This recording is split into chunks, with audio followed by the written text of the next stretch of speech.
This course comprises a book entitled Persian Language Teaching. In Persian, آموزش زبان فارسی.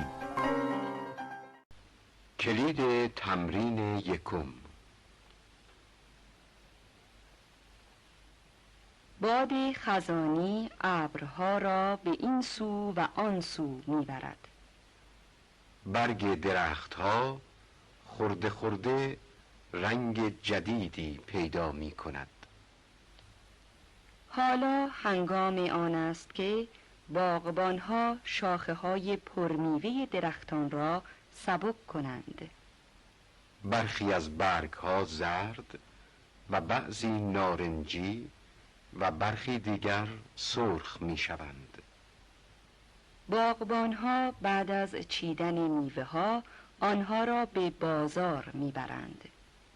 حالا موقع چیدن انگور طلایی و سیب قرمز است. ماه مهر موقع باز شدن مدرسه ها و آغاز کار و تلاش شاگردان مدرسه است. نخستین ماه خزان ماه مهر است.